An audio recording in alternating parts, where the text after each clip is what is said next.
and open space and conservation. So with that, let's kick it off.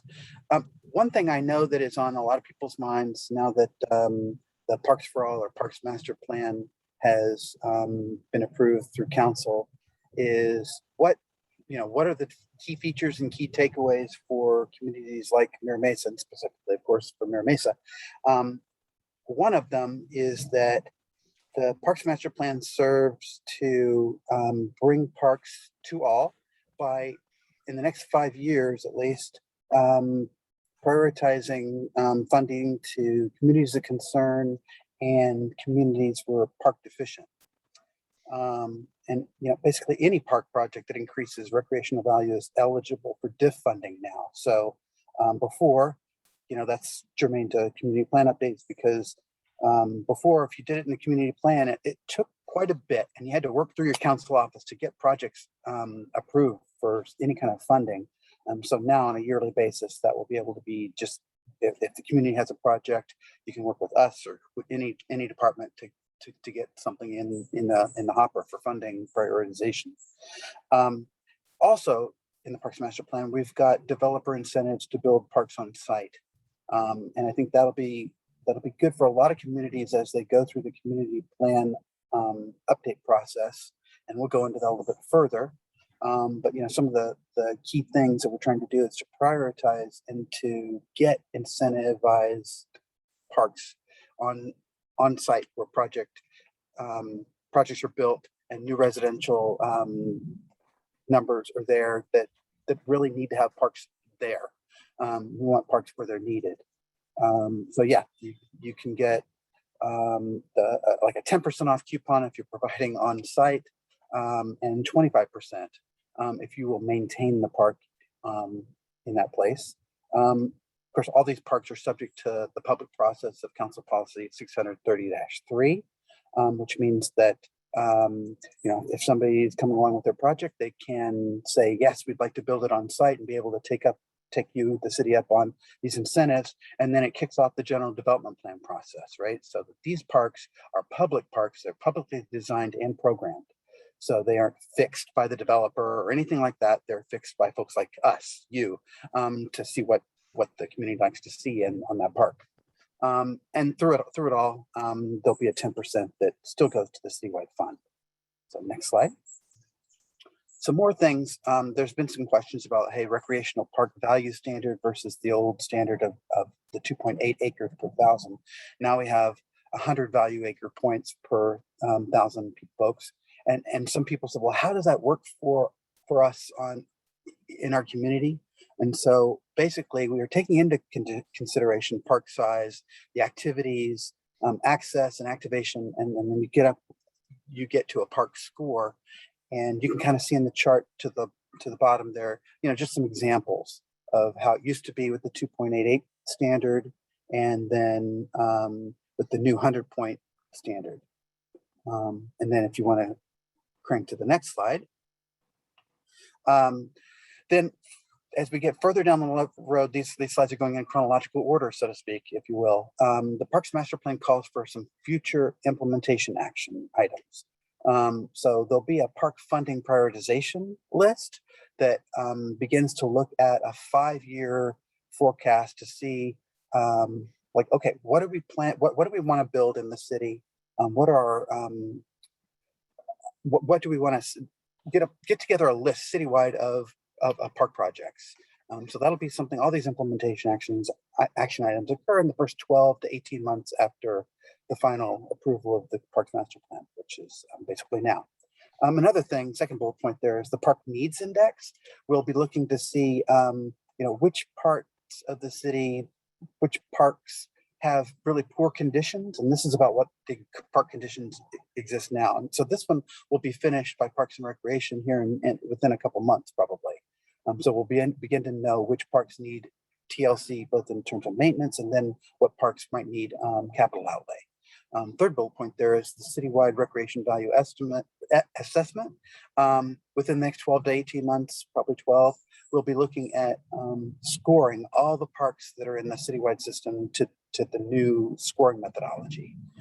We don't see typically much swing, like if you were in the park acreage standard and you met that by quite a bit, or say you met that fairly well, we don't see a big swing when it goes to looking at the park scoring methodology, because the park scoring methodology was based on parks that met the standard in terms of their acreage. So it's fairly equivalent system. Scott, can I just ask a question? We're in the middle of a community plan update. Are you going to be doing this within the next month or two for Mira Mesa Parks? No, not within the, yeah, thanks for the question. Not within the next month or so. But the community plan update communities are going to be prioritized and probably be first on that system, along with some of the communities of concern. So I expect that will be very soon. I hope. I don't know. I'm not sure if it'll make it into the discussion draft with the in the fall, but it will be soon. Yeah, I mean, I think that would be a high priority to have that done before the discussion draft. Right. But like I said, I don't expect, so the point system, we are like, when we do community plan updates, we basically do the same job we do, whether it's acres or points. And I understand that everybody's like with bated breath to know, like, hey, he's saying things aren't going to change too much, whether we are doing this well with the acreage standard versus this well with the new scoring methodology. But for example, in communities that meet the standard, we know that we have growth in the future, and we need to continue to plan for parks, no matter what the park score is community-wide. So then finally, that last bullet point about park condition index, we'll be looking at the condition of all the parks like I was mentioning before. But while you've already been interrupted, if you could go back one slide. Of course. Yes, and down at the bottom, the park points needed community plan update 30,000 new residents. We're going to have somewhere in excess of a couple of times that in the community plan update based on the Stone Creek development for certain, and the Three Roots, which is already got 1,800 new homes. Can you explain how that can be fitted into the long range plan, the community plan update? Yes, and good examples, both those, because I've worked with both those development teams for years now, and I know that both those projects will meet their park requirements on site and exceed them in some cases. For example, in Three Roots with the community park and some of the parks that they're going to provide public access to, and their trailhead and different things. But yeah, so this is just an example taken from the Parks Master Plan that just gives a snapshot that, if you had 30,000 new units, you'd need this many acres, or you'd need this many points. So we can get into that, about how our strategies in trying to get to those new opportunities further down the presentation. But did you have any more questions about the park value scoring? No, I think though we want to see what you are specifically calculating to be relevant to the Mira Mesa community plan update, because we're needing to prophesy and all the prior bases for such prophecies, which community plans are, have in a sense been rewritten to the point that no one is convinced that they understand or are confident that this will not serve as a great disadvantage for the planning that's already been done over the years for these two. Three Roots, I think, is grandfathered in, but Stone Creek is going to be a bigger development, and some of us won't be around at that time, but we still have an obligation to see that the community is served well by parks. Yes, absolutely.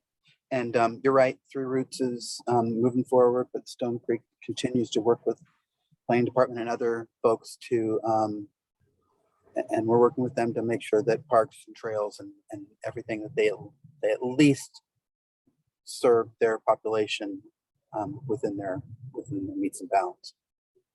So I will try to answer.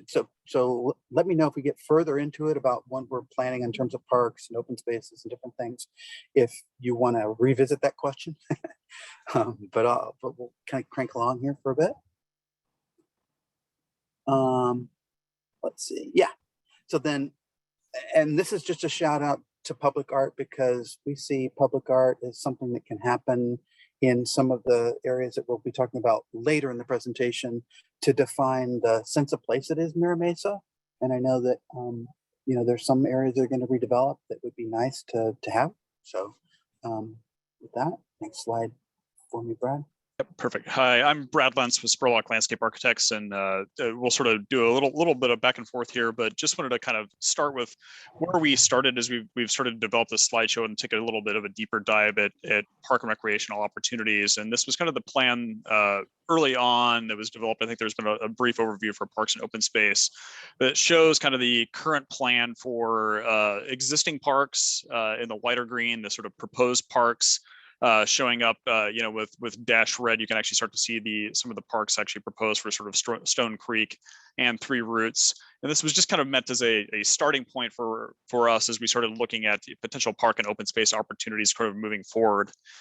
Based on that, we've started to take those as kind of the basis or the starting point and sort of say what other park and recreational opportunities might there be as we start to think about public realm. So using that as kind of the initial starting point, you're starting to see those existing parks, the proposed parks from the previous plan start to show up. We're also looking at these sort of 4 CPAWS village zones where redevelopment is likely to occur, and looking at you know, potential park and recreational opportunities that may begin to occur in here as well too. And we'll illustrate some potential examples for what that might look like.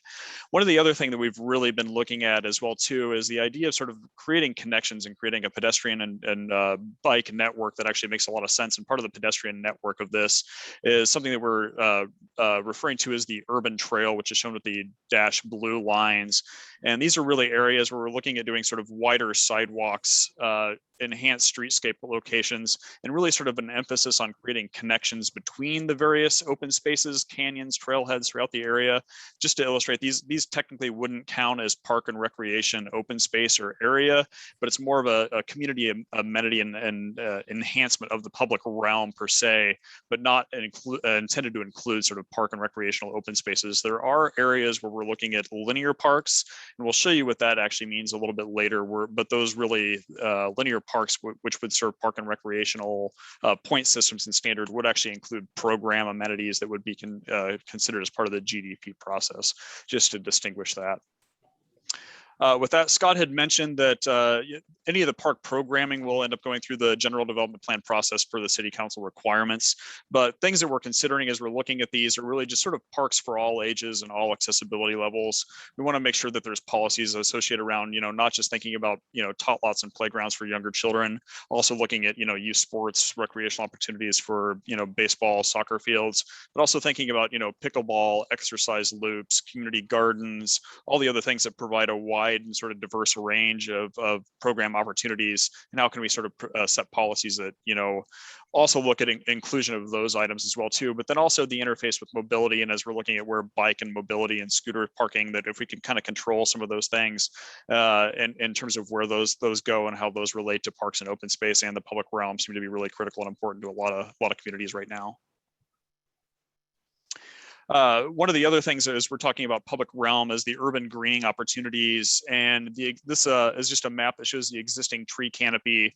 Mira Mesa has roughly about 15% tree canopy coverage, which is actually one of the better neighborhoods in San Diego. But as we start looking at what the Climate Action Plan goal is for 2035, it's got a goal of 35% tree canopy coverage, which, you know, is a substantial increase when you start thinking about where you're at from 15 to 35%. And as we look at the Climate Action Plan plan that tree planting is actually the third largest contributing factor to reducing greenhouse gas emissions that comes out of the climate action plan. Just to kind of look at a way of the importance of trees, not that most people are against trees by any means. And as we're looking at what opportunities we have to actually achieve these goals and working closely with mobility and other departments, looking at adding street trees and medians and parkways, looking at parks and open space and institutional facilities as places to enhance tree coverage canopy. New developments like Stone Creek and Three Roots obviously right now don't have a lot of tree coverage canopy, but will in the future. And then also looking at sort of trees in redevelopment areas, and also some residential tree planting program, which is called the Free Tree San Diego program. And given the amount of residential in Mira Mesa, that's one way that citizens can take advantage of a program that's already in place. Just using this as a point of reference, we wanted to look and see what kind of trees and what the current densities were along some of the major corridors in and along Mira Mesa. And we've kind of color coded these with sort of average tree spacing, with green being sort of a tree every 0 to 40 feet. Yeah, yellow or the orange is sort of a tree every 40 to 70 feet, and red is sort of 70 plus feet between tree spacing. And the landscape ordinance and manual requires a street tree every 30 feet. So there really is a lot of opportunity for additional street trees and spacing in here, just to even sort of get it back up to that standard. We won't dive into this great detail, but it is something we are looking at. This is just a quick question on that. So those green lines are maintained by our local landscape maintenance districts that we pay taxes to maintain. The other ones here are not maintained that way. How will they be? How will you get the trees and then maintain them? Yeah, I can feel that. What we'd like to see is we want to promote, more maintenance assessment districts and more districts that can pay for that, for example. But in other places, we'd like to see that either A, they are maintained by property owners that redevelop, and that those street trees, as we can see in the next few slides, where we're going to have our village areas where most of the new growth is going to be occurring in the community, we're going to actually require that they install and maintain street trees in those locations. And then other places where we'd really like to see individual property owners, with the framework we have to put the trees in. If you go back one slide, sorry, I can't point to you. No, that's right. Karen. If you look, Cali Cristobal and Sorrento Valley Boulevard and the areas around there do not seem to be inventoried in this regard. And certainly I can speak for Pacific Ridge. I haven't looked inside off of Cali Cristobal the same way, but there are a lot of trees that are in there that are street trees that are now somewhere between 20 and almost 28 years old. So some of them are quite sizable, mature trees. And the question is, why are they not in the inventory? We are using this really as a snapshot for some of the existing trees that we have, and then there's some areas where GIS data doesn't actually include sort of a complete data set that actually includes every one of these trees. And I think that Cali Cristobal is one of those examples where we don't have a full data set to be able to inventory that. So it would be an incomplete picture at this point in time, but we could definitely take a look and dive into that in more detail. Yeah, that's actually a fairly big omission, since that one does have a maintenance assessment district that's maintaining all those trees. You have the other ones here, but that one's a big one. Cali Cristobal, yeah. Yeah, Cali Cristobal Maintenance Assessment District does cover all the way from Camino Ruiz down to Juniper Park Lane.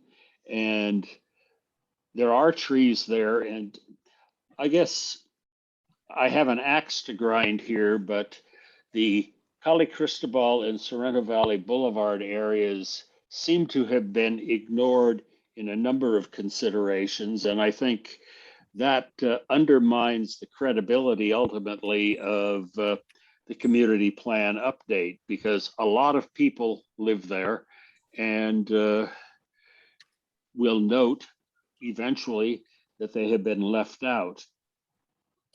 It's not a community of concern, but it's a community that will become concerned. Yeah, no, we appreciate that. And so we can begin to add some of these streets. So we'll post this information, and it's a lot of information to go over. So I appreciate that you picked up on Calle Cristobal. If there's other streets that we're not showing, because what we're doing is we're trying to be in concert with the mobility folks, and they've really taken the lead on figuring out, okay, which are the streets that we're really going to key and focus in on, and then there's residential and smaller streets that are called collectors that we're not really focusing in on the community plan. This is, you know, Yes, pretty robust amount of street network, but yeah.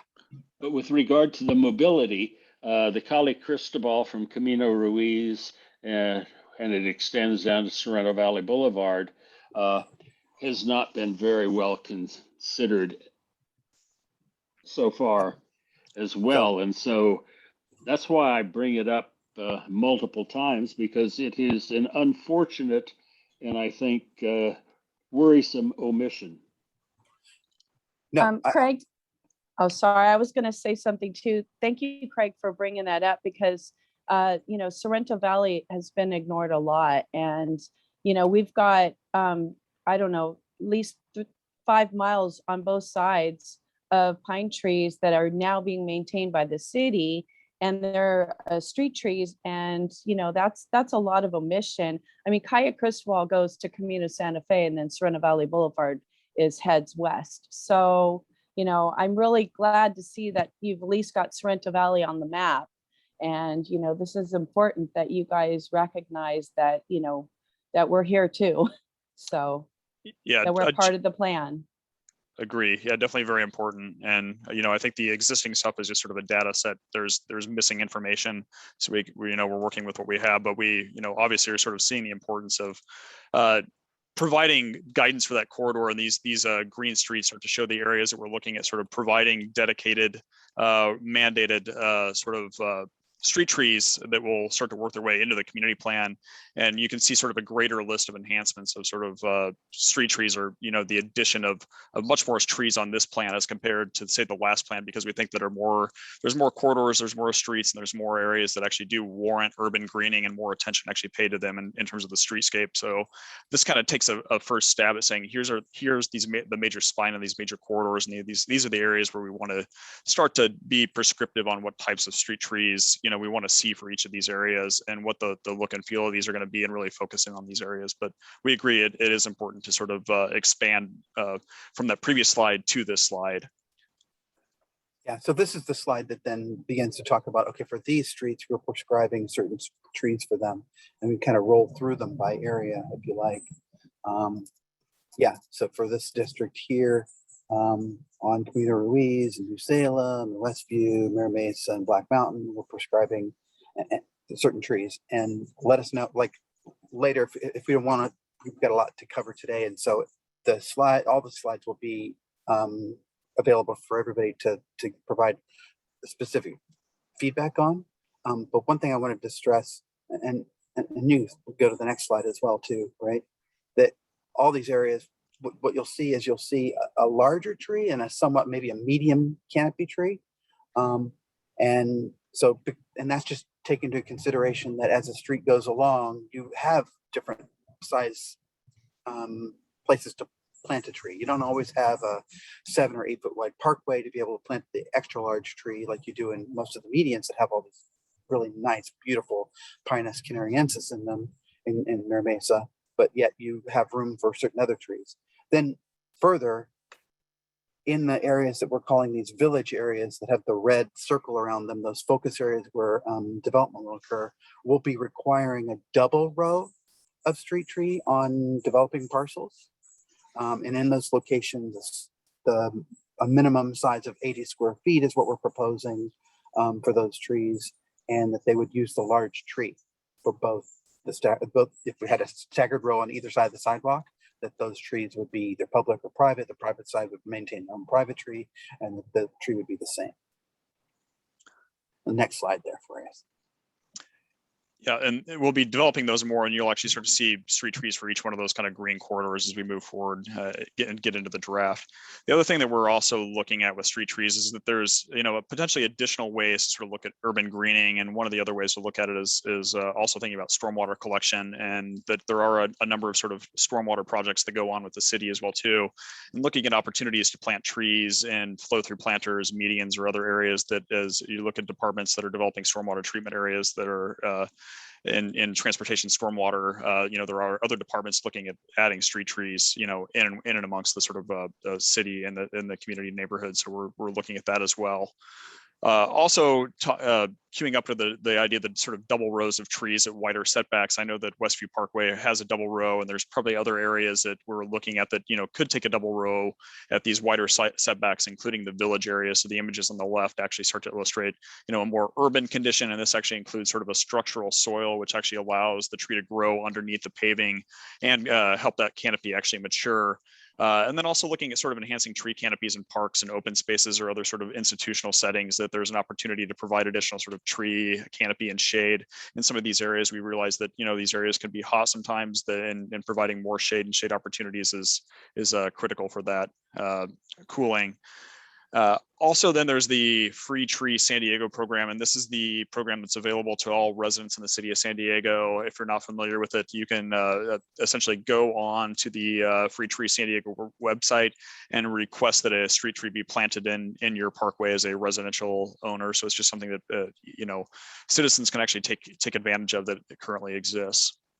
That kind of parkway existed in a lot of developments that are built in the 50s and 60s, but by the time Mira Mesa was built in the 70s, they pretty much stopped doing that. So we don't have parkways. Yeah, Well, yeah, go ahead. Sorry. Yeah, it depends on where you are.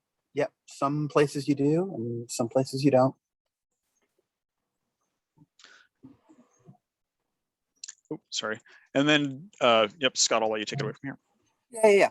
So I kind of wanted to get into, again, saying that we have the idea of focused village areas, and that we want to sketch out some ideas we had for getting both parks and the urban forestry, urban greening stuff where it's needed most, where development will be increasing. So let's go to the next slide so I can begin to describe the community plan implementation zones in these villages. So the idea is that we would institute for ministerial and discretionary projects in these areas the concept of, we talked about the linear, the urban pathways that we would have, that those turn into, when you get into a village, the idea of a linear park concept, like if you will, a string of pearls, so that along the street, on both sides of the street, wherever a parcel redevelops and includes residential, there'd be requirements for them to meet their park facilities on site. So, and those would be parks that would be open to the public. They would be subject to Council Policy 633, and they get a general development plan for them. But those folks would be required to, for their population-based requirements, have that met on site. So you're not waiting for something to be on a diff list to be prioritized. You're actually, getting it here in these areas where they're needed the most. What does the first part of that mean? All projects shown as fronting linear parks on the public spaces map? Yeah, so on the map, what we'll have is, right now we have a highlighted red circle, if you will, and they show streets that are in that.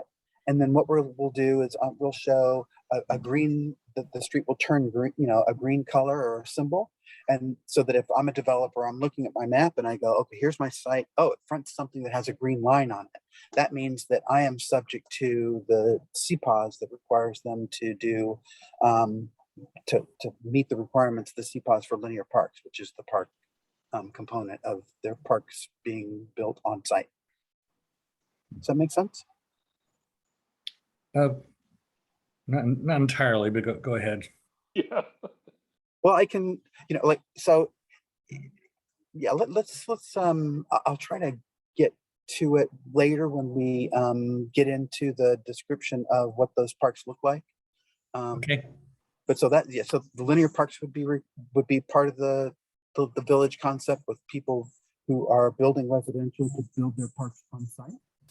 And then next slide then talks about trailhead pocket parks. We have a couple of those proposed. And I know that for the locations, I think Brad's get into those a little bit later, but one of them, for example, is would connect to the park at Stone Creek.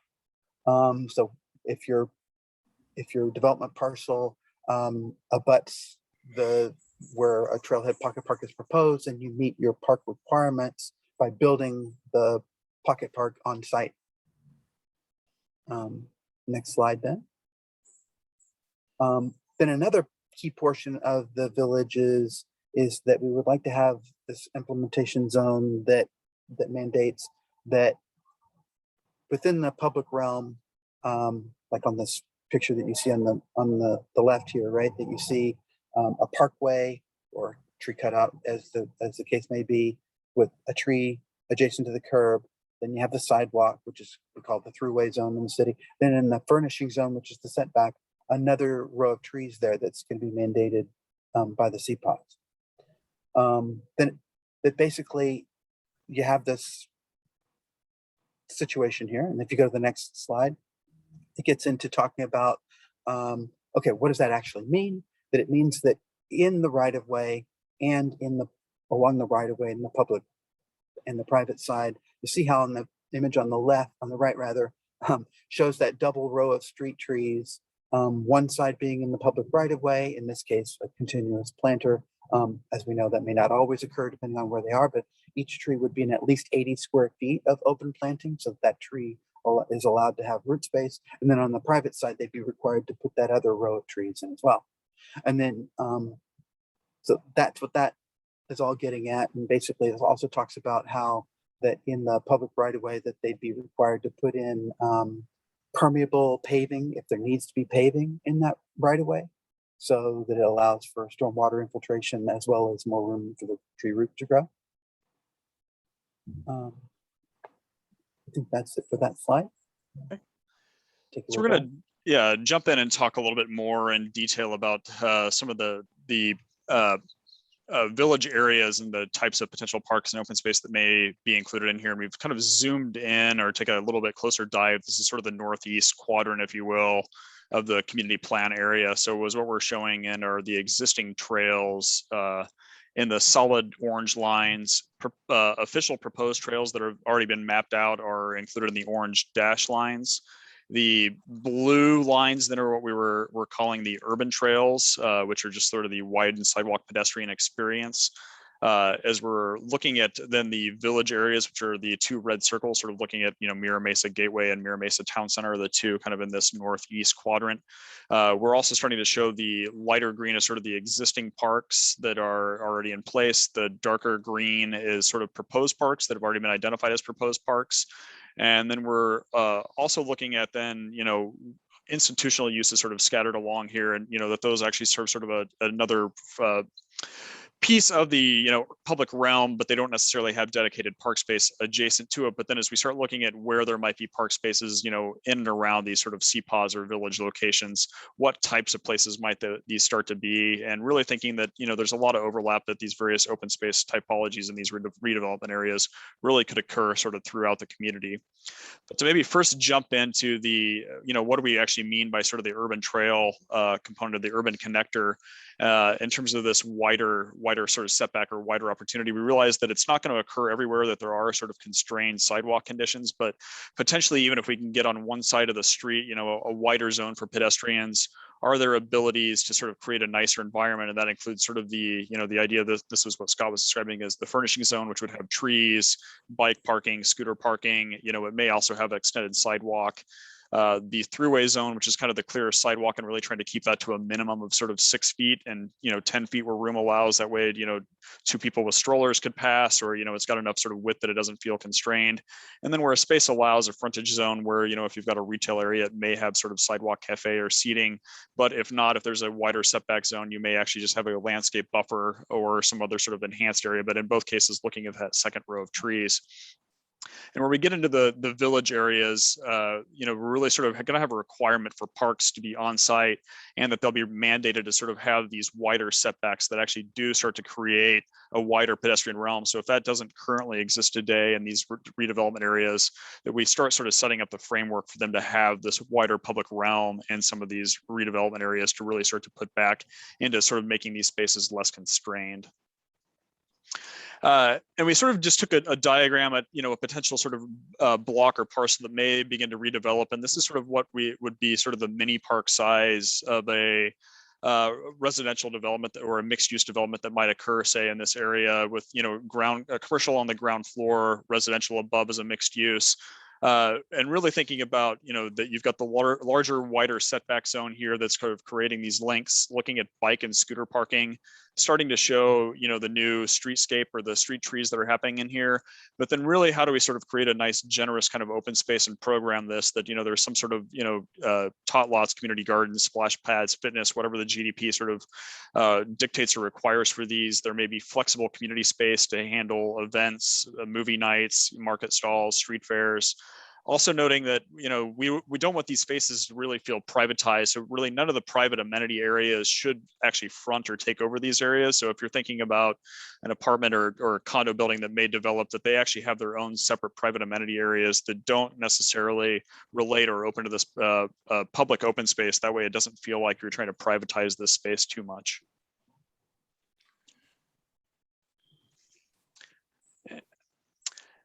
Scott, I'll let Yeah, you. yeah, I was gonna Yep. flesh into this a little bit. Yeah. So what this means is this is kind of what this would look like, right? So that if we're in a one of these overlay zones in a village where we said, hey, we want you to, we're requiring you to set aside some space to meet your park requirements on site.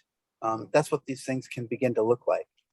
You can kind of go to the next slide. I think there's another example here of a little bit smaller space maybe, but that you can kind of see that, you know, we grayed out the buildings on the sides, but you know, what these, as you're walking down the sidewalk in these village zones, that hopefully will begin to get a series of different parks that would become available that then, you know, the recreation group would be involved in the general development plans for.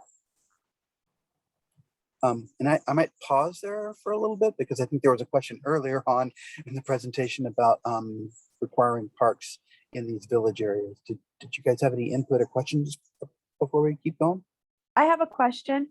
Will the builder or whoever designs this be required to put root barriers in the trees? Because when our homes were built, the builder didn't do that and planted very bad trees. So they're consequently lifting all the sidewalks, and same thing on the boulevard as well. So I just wanted to know if that was going to be a requirement. Yes.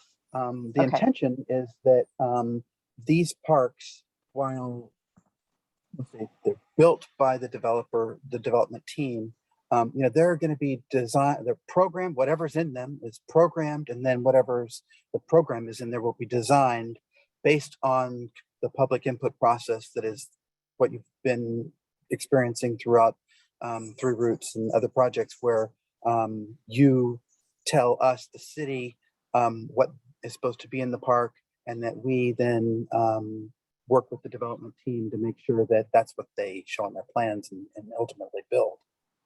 So, for example, these parks would comply with the consultant's guide for park design, which does include the root barriers if the tree is too close to paving. Thank you. Sure. Any Yeah, other? I have a question. So these look like they take quite a bit of space, and we're working with Three Roots, Stone Creek.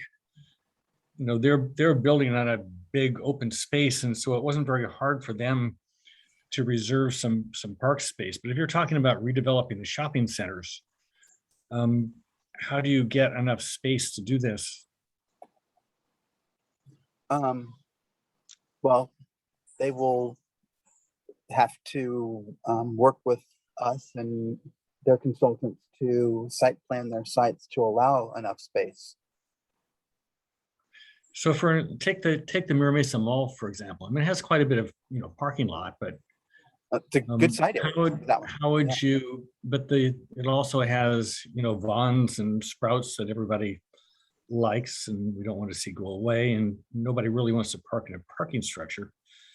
So how do you Well, come up with a plan for that? yeah, I would suggest that as things change and you get a higher intensity of uses on a site, that yeah, parking structures will become something you'll see as land becomes more valuable. So it's hard to tell with unless you're actually looking at the development, project, what their performance might look like, etc. But and it'll look differently for small to medium sites. They'll have small pocket parks or plazas or paseo, and then larger projects, and especially if they can cobble parcels together, I know, which is often what occurs, then you'll get space for more things like this mini park. And we're starting out big. We'll show you some examples of what things look like as they're smaller too. But let me make a comment. A month or two ago, I was in Falls Church, Virginia, and there was a parking garage for the main grocery store that was underneath, and actually you walked from the parking garage directly into the store itself, and there were escalators and elevators then to take you to a couple of other levels, because that area again is like San Diego,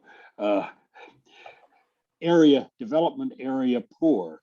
It's been developed, and then this was a redevelopment, and I've seen nothing quite like that proposed here, which I thought was really quite a good way. And the land that was above the parking structure was used for other things and could actually be used for a certain type of park.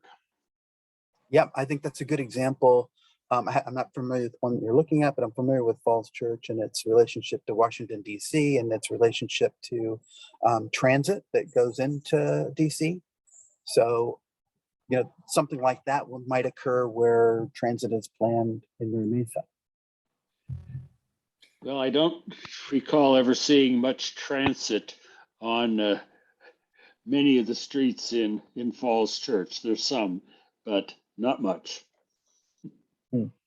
So can you take an area, say an area like the Mira Mesa Mall, the upper quarter of the parcel between Camino Ruiz and Mira Mesa Boulevard. If that area were redeveloped, how much of it do you think would end up as park space? I don't know. It all depends on what the unit count is. I don't know, for example, it's really hard to say. I don't want to be evasive, but I don't want to overstep and say, well, I think if I were developing it, I would do X, Y, or Z. But I say it is one of the bigger sites. So I think there'd be enough room for something that looks a bit like what you're seeing here on the left, where there could be a little bit of grass. There could be, maybe it's all mostly, a good amount of hard courts and paving. There could be a play area. I'm not, it's going to be something in that realm. I don't know if Gaurav or Alex has anything to say about what the number of units might be proposed in specific parcels, but if we wanted to get into it, but yeah. Yeah, I see two hands up, Harkesh, and so I'll allow you to talk. Go ahead, Harkesh.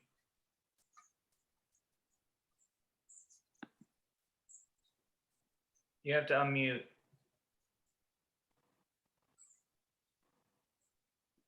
Yeah, so can I?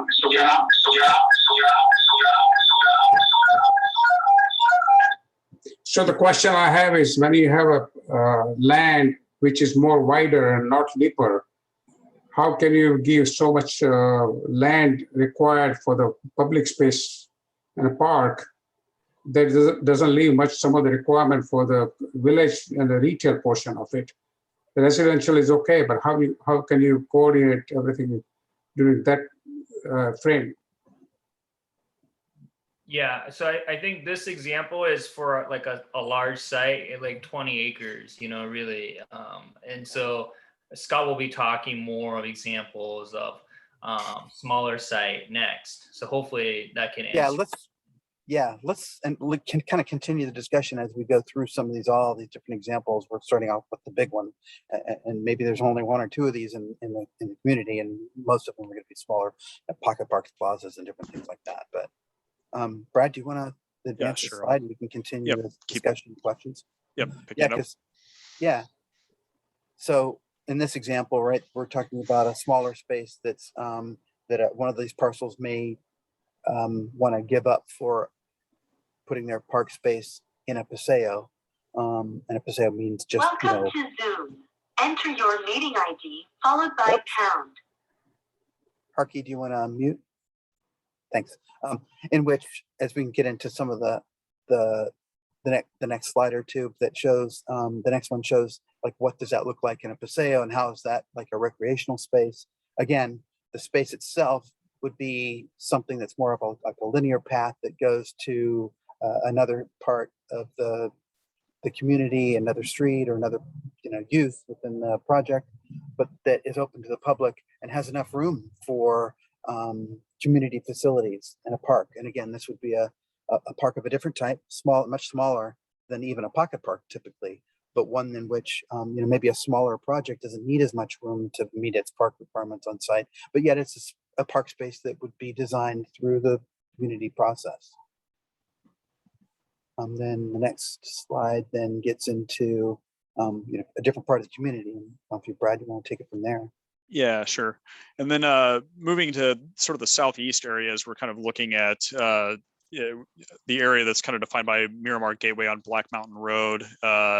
Also, we know that the Stone Creek and Three Roots developments are in here, and that as we're looking at sort of potentially these connections back to that actual park space and thinking about the waterway that's going in here, that there's an opportunity for sort of a trailhead park. I think this is one of the opportunities that Scott had talked about, that there could be potential connections here. But even looking at as areas may redevelop around here, there might be opportunities for sort of smaller scale interactions that would be much more in tune with these sort of pocket parks or even sort of mini parks. So this is just kind of the quick overview showing how a sort of small courtyard in one of these development areas could actually then incorporate, this might be sort of a quarter acre in size up to sort of an acre in size, and very consistent with a lot of the other mini parks that you see in sort of more mixed use kind of development areas. Again, still trying to sort of keep active program uses, knowing that there may be residential entries off of this, but not wanting it to feel too privatized. But, could there be sort of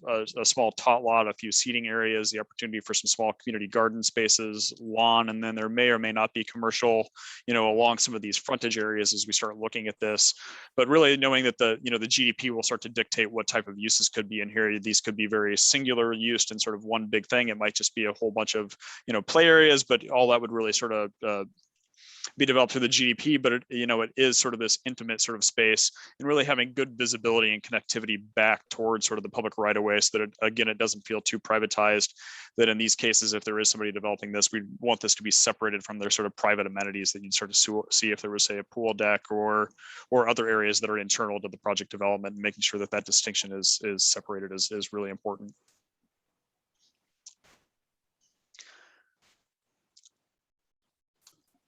And So, then yeah. Oh yes. Go ahead, Brad. Yeah, Do you I want can to go. kick this one? Yeah. Yeah, you want me to go back? I could stop and we can sort of talk and see if there's questions, or we can keep rolling through. But Yeah, I just wanted to, on that last slide, I hope that kind of gives a sense of a smaller park that's probably not more realistic, but from more opportunity for smaller parks to be built throughout the villages like this. Does that Yeah, I think there was a sense to folks? question. Go ahead. Hi, this is actually, can you go back to the previous slide with the Miramar Gateway corridor?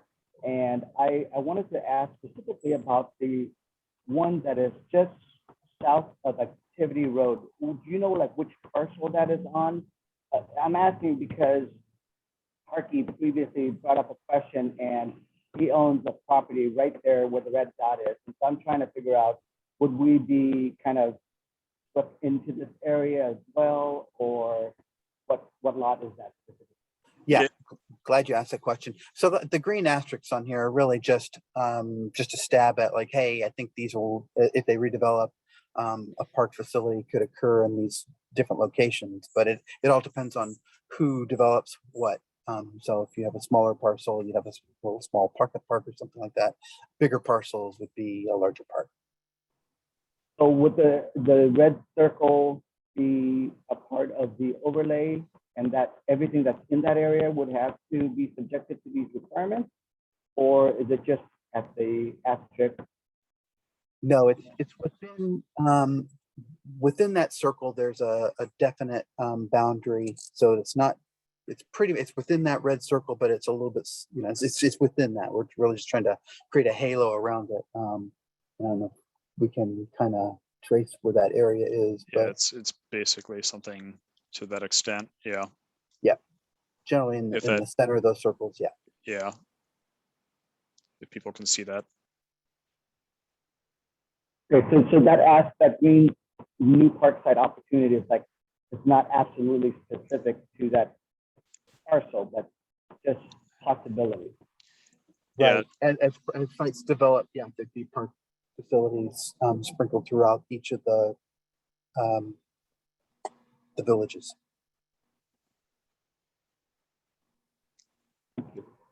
Sure. Brad, you want to Yeah. zoom to where we were? Yeah, there's the small park, and there's the illustrative of it, and then Yep. See if the we could. next slide. Yep.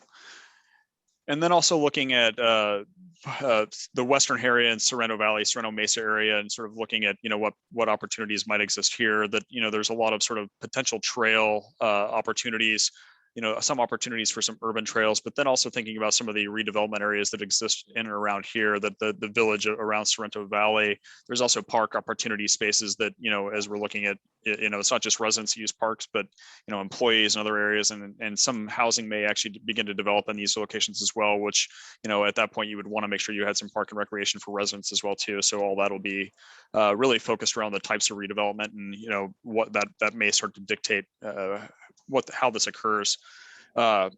And I'll maybe just start with this one here, but this begins to show that idea of this sort of linear park. So whether we've got, a minimum 30-foot wide setback along the frontage here, and that these areas would actually be wide enough that they're not just a sidewalk, but how could you actually activate these with programs? And there's a lot of really good examples, which we'll show in a little bit. But the other interesting thing about these linear parks, they actually could be used in concert with sort of pocket parks that may actually open up to sort of larger spaces, so that these linear parks don't just feel like they're sort of, long linear threads, but you may get to a moment and they actually do connect to a sort of larger park system. And again, that these would all still be separated from sort of private amenity areas.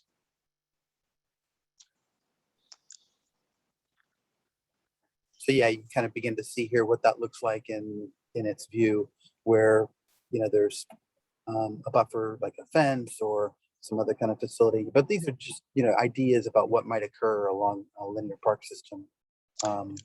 Yeah, and there's some really great examples. It's really, for examples, in Santa Monica, Ishihara Park actually has a great kind of linear park, and it's really hard to photograph because you really sort of move your way through, 10 different spaces, from a fitness area to a event lawn to an amphitheater to a plaza to a play area to a formal tot lot to a community garden, and there's a few examples. Even if you look at like Tweed Street Park in downtown, that's sort of built along a freeway edge, it's very linear, that has a small dog area and other things. So really the programs can change to these a lot. But Are those public developments, by the way, or private? so these, oh yeah, go ahead. Sorry. I'm sorry, the question was, is what private or public? Well, I was just wondering if these were built by developers, or were they built by with public funds? The different facilities in the photographs, you mean, or? Yeah, I mean, you're talking here primarily having the developers build them and maintain them, but have them open to the public. Is that what they did here, or Yeah, were these actually built with public funds? Yeah, I can speak a little bit to these. The bottom two are actually public funds that were dedicated public parks, and the upper one was actually a combination of private developer and City of Santa Monica in a partnership. So they have some portions of this that are actually a little bit more private programmed by the adjacent developer, but a lot of these are actually in a combination with sort of public areas that are funding. So it is a little bit of unusual situation that as they redeveloped this, the piece that actually went with the redevelopment was done by the developer, but the rest that was actually not adjacent to the development was finished by the park or the city. So our example would be, if you're providing park facilities on a site and providing it with public access per council policy 633 in the public process, that we don't care how much you spend if it's not, you don't get DIF funding for it. You're just providing the facilities on your site and meeting your park requirements by building it. Just one more question on that. If you've got these Sure. kids areas here, if this is a busy street, I know. do you run into problems with, kids throwing a ball and running out in the street after it and things like that? Yeah, I know. And this is really not a great, you're absolutely right. We would not, we begin to show like a fence on the left, for example. So pretend you don't see that play area that close to the sidewalk. We're just trying to get a sense of that, yeah, along a linear space, you can fit things in it, but wherever we have facilities where there's going to be kids, we're going to definitely have fences and buffers. Yeah. Yeah, and some of these examples actually do have situations like this. You can start to see it's a little hard, it's small, but they do have taller fences and they actually sort of push people back away from the sidewalk if they do have that. So the entrances are really kind of tucked in, but you'd want to definitely right size that and make it appropriate for, the street and the space, and that'd be part of the GDP process for sure. Okay, next slide then, I guess. Again, just to see how a linear park then could possibly, if it's in one of the larger projects that might get developed in the community, how it could become a larger park as you go along in its relation to the street. Then the next, yeah, so with it ahead, I kind of wanted to, then we've talked about some parks on site and different park opportunities. One thing I wanted to, towards our end of our presentation, we can certainly entertain more questions, but I wanted to mention that as part of the Parks Master Plan, some of the implementation items that are going to be coming up ahead, not necessarily related to Mira Mesa specifically, but would relate to things in Mira Mesa that would be part of a larger citywide implementation project or implementation issue. We're going to be preparing a list of specific park projects to be prioritized based on what's recent in a community plan or what's been done in a recent community plan. And also we're going to be looking to undertake a citywide trails master plan, which is particularly germane to Mira Mesa because you have so many trail opportunities and trying to get a trails master plan kicked off here in 12 to 18 months. So that's a look ahead for that. Next slide. I think that's all we have. Yeah, I think that's it. So I don't know if we can always flip back and forth to any other slides. We'll go back just one slide. Sure. So the park priority implementation list, I think we could give you that one tomorrow. We do still have some FBA funding in spite of the Parks Master Plan that can help to build these. But we can come up with that one quite easily. But you're talking about all these redevelopment projects where they will come up with new parks that we haven't thought of before. Right. How do you handle those? Or do they not, or do you assume they'll all be private funding so you don't have to do this?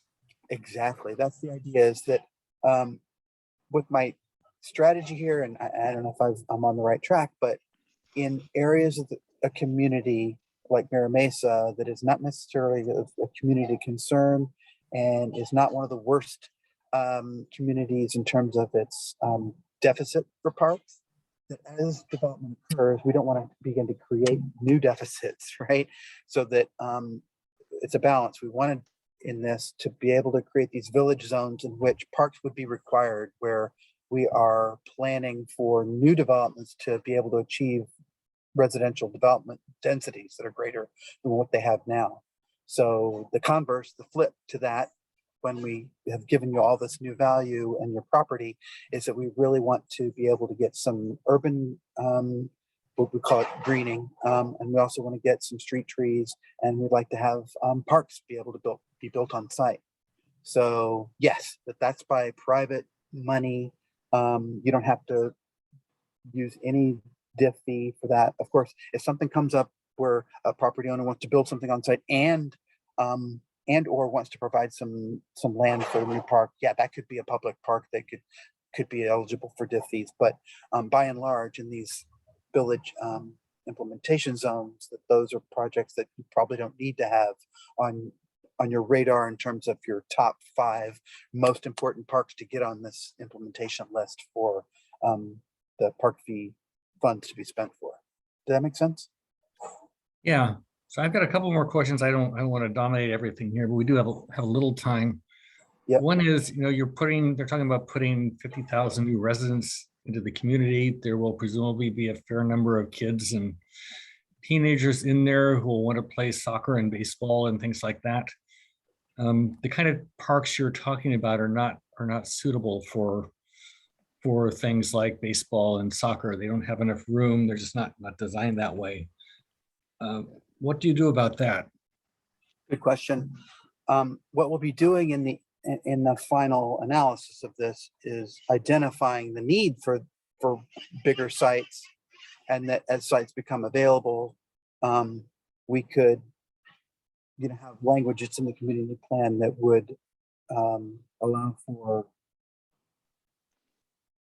or describe the need for those parks, and that if future park sites do come up, that they could be something that you would then adjust your implementation strategy in terms of that's the first bullet point, like, hey, we want to build this here or this there as things occur. But for now, it could just be a project that is of a certain acreage in size and has a general description of being an active athletics based.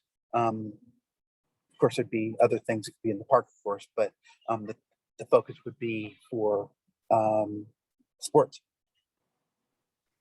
Right, but then you have to find some actual land for that, right? I mean, right, exactly. And while right now we're not able to identify, 4 or 5 acre parcels in Mira Mesa that they could occur, they could come up. And of course, if anybody knows of anything that we have not identified on the parks map, then by all means point it out to us. But okay. For now, we'll just have the framework for that, to be a need. So I have one last question. You had a park, it is shown on your map, Canyon Hills Park, which is on the top of the hilltop next to by Mercy Road and I-15. We purchased that property for a park in 1989 and have not, up to this point, had the money to develop it. And it's pretty expensive because you have to build a road up to the top of it in order to do that. And I've seen the plan. But obviously we want it done, and it's a resource-based park. So it's really, it's more than just a community need. How do we get that paid for and built? Well, with the Parks Master Plan, I've seen the plan for it, and that you're right, the extensive road and parking and to get up to that is not a cheap endeavor. But that is a park that we continue to show because it would serve the community, its recreation needs. So it's on the parks map for that very reason. So parks that continue to be like that no matter where they are, if they will serve a community need and don't infringe upon any MSCP or MHPA or other environmentally sensitive stuff, can be built.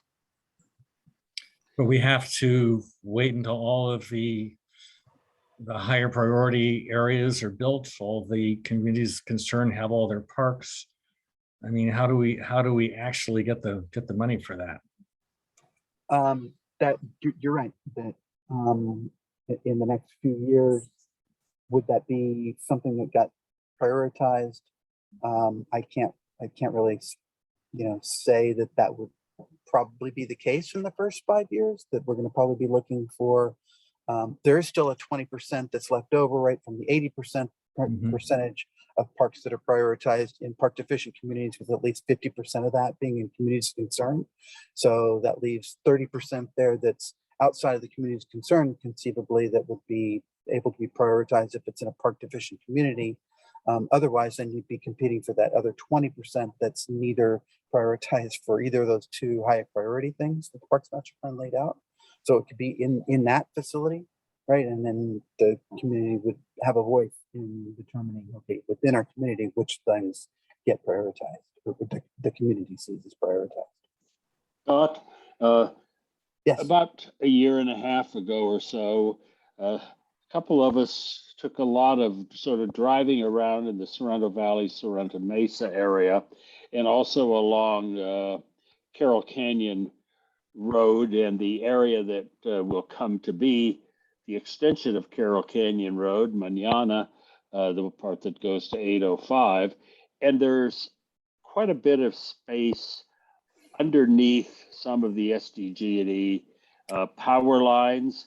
And there's also some other space that would be somewhat to the left as I face the computer monitor here, that Wayne Cox and I identified as prospective properties that might be available for certain kinds of parks.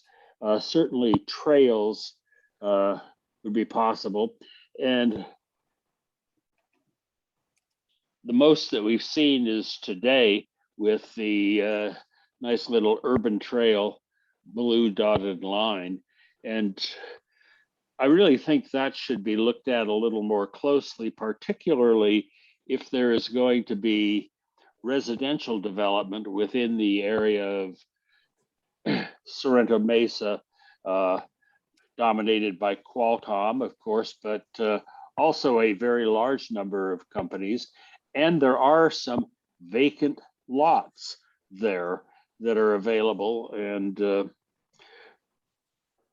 we really haven't heard much about possibilities for that, realizing that the city doesn't own the property, but although maybe they have some rights on some of it, I don't know. But I think there are areas that have not been pursued. And part of that is, you know, the resources, so the Mira Mesa Gateway, the Miramar Gateway, and the Mira Mesa Town Center, which are all very important, but the Sorrento Valley, Sorrento Mesa area also have some opportunities. And as far as residential properties, although there is some challenge to mixing the residential with the industrial commercial areas, I haven't, well, it's been my impression that that's not been as aggressively pursued as the other areas, and yet it's got to be part of the community plan update. For sure. We've scoured city-owned parcels for possible park sites, but we haven't gone in, other than saying, hey, generally in these areas that are going to be the village zones, outside of those, we haven't gone and started to identify any sites. But I'm for sure, if you have any specific information about any particular parcels that might be suitable, that are near existing residential or where residential's planned, I'd be all ears about, exploring further. Scott, this is Lil from the Sorrento Yes. Valley Town Council, and Craig and I drove a lot of areas as well, and we made up a map and we sent it to Alex probably a year or year and a half ago. So Alex has everything that we identified that could be potential places for, mixed use or pocket parks, urban parks, because Sorrento Valley does not have next to no parks. We have, the PQ, but other than that, our neighborhood has no parks. Our business area, our, everything, nothing has any parks at all, really. So we would welcome you to please seriously take a look at it, because Craig is right. There's really nothing on here that's really been identified of the things that we've brought to your guys' attention. Yeah, we'll take a look at it again. I think the initial scan was that, mostly was privately owned under like accident potential zone 2, or there were other constraints, like utility owned, but we'll take a look at it again with Scott as, we expand off of this. Justin has had his hand up for a while. We can go to Justin. Thank you, Alex. Okay, so speaking on behalf of the property owners in Miramar, I think there's a huge opportunity that we didn't consider before. And it just kind of dawned on me when I saw some of your beautiful conceptuals. And you look at one of those sections, there's trees along the buffer wall for the bike path. So we were considering that big buffered bike path along Miramar Road. And the idea is put trees along the north side of that bike path. So there's two reasons why. One, it's going to provide more shade on Miramar Road because the sun obviously is southern exposure. It'll shade the bike path, but it'll also create some shade along Miramar Road. And it's off of the base. And I know there are issues with putting big trees along the south side of that bike path because obviously people can climb trees and jump over the fence to MCAS, which would be a problem. And that was one of the ideas that we talked to Kristen about early on. There was some concern about that, but now it just dawned on me, just move those trees to the north side of the bike lane and you're going to create a nice tree canopy for bike riding east-west along Miramar Road, which could be a great thoroughfare for bike travel. Okay, yeah, that's another possibility to actually create, well, we have these kind of villages that are for the supplemental regulations where we could create a linear path along Miramar and have that regulation only be for the street trees that you mentioned. I think it'd be a great idea because there's so much room along, as we all know, Miramar Road. And of course, the south side miles. 5 miles of trees and a tree canopy. And I think it would be great. Just one thing to add, just Sure. so you understand the challenge. And, Barry and I have talked about this a lot. We love trees. A lot of people love trees. A lot of the property owners love trees in Miramar. But as soon as you start putting trees with big canopies along Miramar Road in front of the properties, you're blocking visibility for the tenants. So the property owners don't like it and the tenants don't like it if you have and want retail exposure.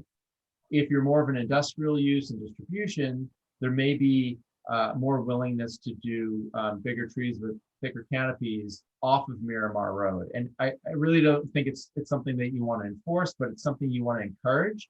And maybe there's a tree program that you guys have in mind where you're subsidizing those trees or actually giving those trees to the property owners in those areas off of Miramar Road. You may find some people on Miramar Road, but I really don't think you're going to find too many. I think your efforts are probably better spent on those side roads. And, Miramar is barren. I mean, sure, there's some big trees, but it really needs a lot more. You can see that's the area that probably has the least amount of tree coverage, I'm pretty sure. So anyway, the big idea, Miramar Road, and then working with property owners to encourage them or incentivize them to plant bigger trees off of that Miramar Road area. Yeah, and we can put in the plan, the flexibility for property owners to, first we'll pick a tree that isn't some short stubby tree that when it grows is just the right size to block a sign on that first floor level, right? But pick a tree that's taller that really can scaffold up, that's going to be way above signs. And also for those trees to be, instead of on a regular spacing, like I was talking about earlier, that they can be clustered, away from signs and between, where there's just a parking field. Something like that. So, but yeah, thanks for the feedback. So to that end, just one last recommendation. The Palo Verde tree is a beautiful tree that provides some shade, but also is somewhat see-through. And they're very popular in the desert, Palm Springs, and they're beautiful trees. So Yep. The desert museum's a variety that will do fairly well, especially given that the heat island effect that is Miramar Road. Yeah. Okay, Ralph, and then Hardy. There's one Q&A also. Hi, thank you. This is Ralph. Yeah, since you brought up trees, one thing about the carrotwood tree is that it tends to blow over and fracture in winds. So I'd be careful with the carrotwood tree. But one thing I have, this group talked about it before, but was making use of the railway right-of-ways throughout Miramar as possibly using them as trails or walking trails or biking trails. So I don't know if you've considered the unused railways that are throughout Miramar as a source of a place that could be where trees could be added and trails could be added. So those are my two things. Yep, good feedback. Go ahead, Harky.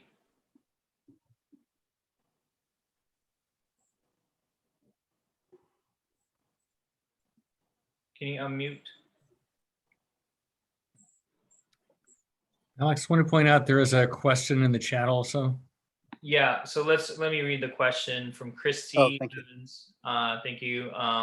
When widening sidewalks on narrow residential roads for landscaping walkability like Gold Coast, will on-street parking be eliminated? If so, this may cause a lot of parking overspill to other streets.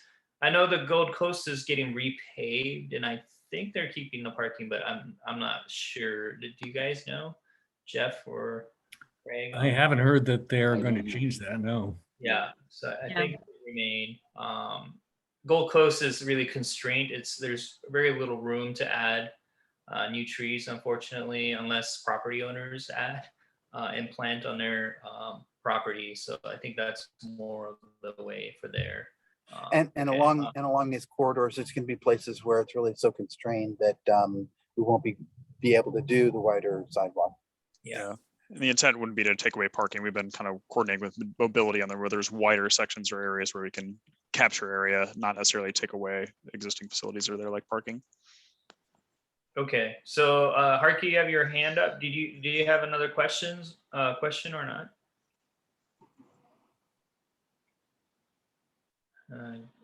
Yes, you're on mute. Is there any other questions? I know we're running out of time now. Well, yeah, and I wanted to, unless somebody speaks up, I just wanted to just say that I appreciate that you guys are very, one of the more knowledgeable, and I'm not just saying more knowledgeable groups, and have pointed out a few things that I'll be able to follow up on. But at any time, you can contact me by email or through Alex to give any further information. I've got some homework to do based on some of the feedback you've given, but yeah, I really appreciate the robust discussion here. One question that you don't have to answer in any extent, Scott, is this afternoon I spent some time listening to the proposed initiatives on the Homes for All of Us program, and certainly that is an incentive-based program to get developers to provide low-income, moderate-income housing for people. Has that been addressed in the considerations for the Mira Mesa Gateway Town Center and the Miramar Gateway?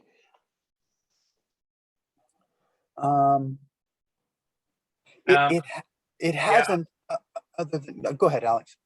Yeah, we'd have to study that. That's part of the citywide municipal code update. So it doesn't. We'll have to take a look how it interfaces, but that's not within the kind of preview of the Mira Mesa Community Plan on that. Right. Yeah. Right. So we're seeing within these focus areas of the village, right? We're trying to augment some of the existing programs we have from Homes for All of Us and Complete Communities, etc. But if we call for a double row of trees that isn't required by a lesser stringent guidelines somewhere else, and then the CPAWS here would take into account that they would need to provide the double row. Yes, well, I have this concern that it may be that the left hand and the right hand are refusing to shake here. And I understand that, yes, this is a problem of large organizations, but it will have ramifications. And with lower income housing, if that, of course, is built in, as I expect it will be, into the planned housing and higher density housing, the impact for parks, I think, will be substantially more, because one does tend to see more children in families of lower income. Yeah, good point. Yeah. Yes. And we'll take a look at that if there is any potential conflict or some challenges. All right. Before we go, Alex, I have just one last thing for you, and then we probably should wrap it up. But in the earlier presentation on parks that you gave us, you had the trail along the edge of Lopez Canyon being complete all the way from dropping down in the canyon, all the way along the canyon edge to Camino Santa Fe. Now it's broken in two big pieces. Did that turn out to be infeasible? Is that why that is? Correct. Yes. Sensitive habitats. Yeah. Sensitive habitat? This is just right behind the industrial area, and it's 5 feet wide. Which area exactly? The Lopez Canyon to Camino Santa Fe, that connection? Yeah, the trail that goes right along the edge of the of Lopez Canyon along the industrial area. Mm-hmm. It seemed like a great idea to make that Yes. complete. Oh yeah, no, that's still there. That's still there. I thought you were talking about in the canyon itself, but yeah. No.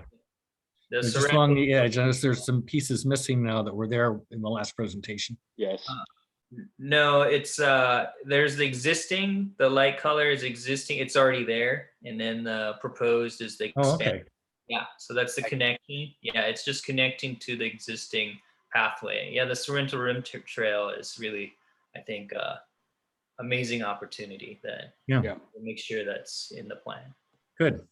Great. Okay, I think we should wrap this up for tonight. We have to go to our regular planning group meeting in 5 minutes. Alex, have any last words or anything? That's it. Thank you, Scott and Brad, for the presentation and robust discussion, everyone. And then we'll see you in September. All right, I'll see most of you in about 5 minutes. Right. Thanks, Jeff. Thanks, everybody. Thank you. Thank you.